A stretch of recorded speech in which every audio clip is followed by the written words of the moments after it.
Hello, everybody. Welcome to, another one of these. We're kind of celebrating. Cows win. Cows win. That was last week. We'll see what happens this week.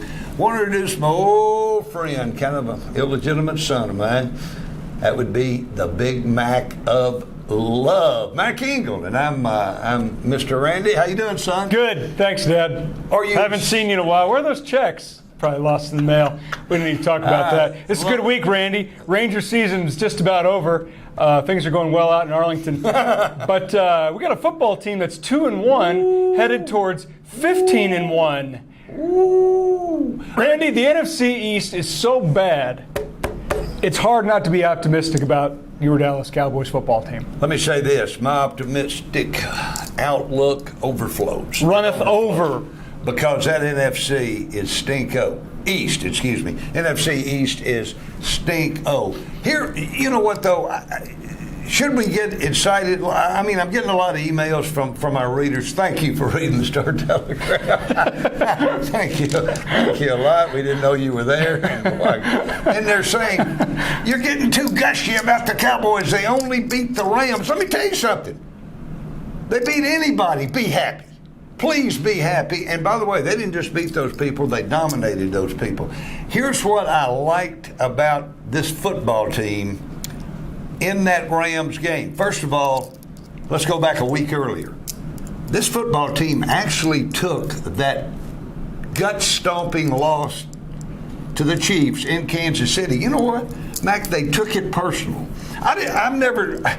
With this Cowboy team, I never can figure out, do they have enough leaders? Do they have enough guys with that? Do they have enough guys to take this stuff personally? But you know what? All last week was about, all the week before the Rams came to town was all about players screaming at each other. Players mad because of what happened in that Kansas City game.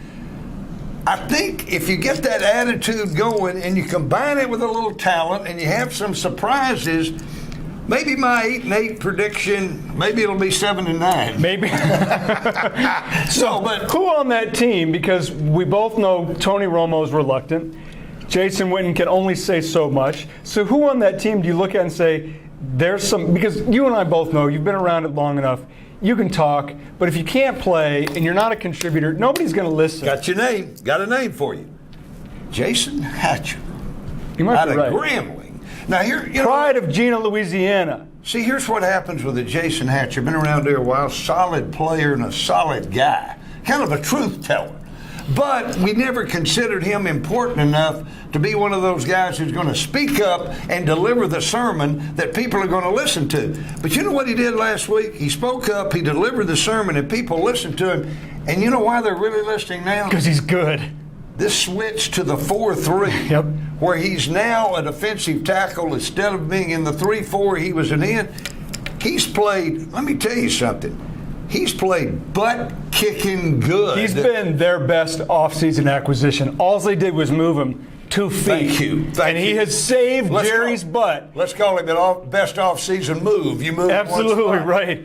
He saved Jerry's butt. They didn't address the defensive line at all. The Crawford kid blows out his Achilles. Yeah. Josh Brent has the DUI. He's not going to play. Jay Ratliff is done. He's not. Jason Hatcher's move inside has saved this team's butt on the defensive line. But the good thing was not just Jason Hatcher, but Jason Hatcher took that loss in Kansas City personally. And he was mad about it, and that overflowed into practice. And I think that overflowed into how well they played against the Rams.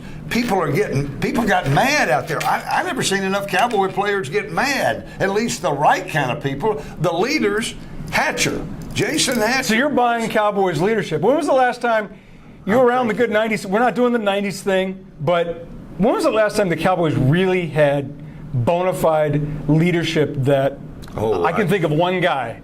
That was You'd have to go back to the dynasty days. I'm thinking Darren Woodson was it. A guy who had a big mouth. Well, they would look at him and he played. Well, he was part of the dynasty days, then tried to keep it together through the years, but you're right. See, the guys that used to get mad were the Bill Parcells. Yeah, and he was the one who did it. That was about it. I'm telling you, Boy, am I sounding too optimistic. Yeah, you are, because now the biggest problem is, 14 at least and 2. locally, no, 15 and 1. Thank you. Now the biggest problem for you, Randy, got a little bit of the Randy Galloway Texas two-step backpedaling going here, 8 and 8, 7 and 9, sounding more like 15 and 1. I'm gonna back off that, but watch this Cal team. I got a little. See, I like it. I like people getting mad out there, and they should have been mad about that Kansas City game, and they got mad, and it paid off. We'll check it this Sunday. Thanks, Dad. San Diego. Son, always good to talk to you. We're back next week.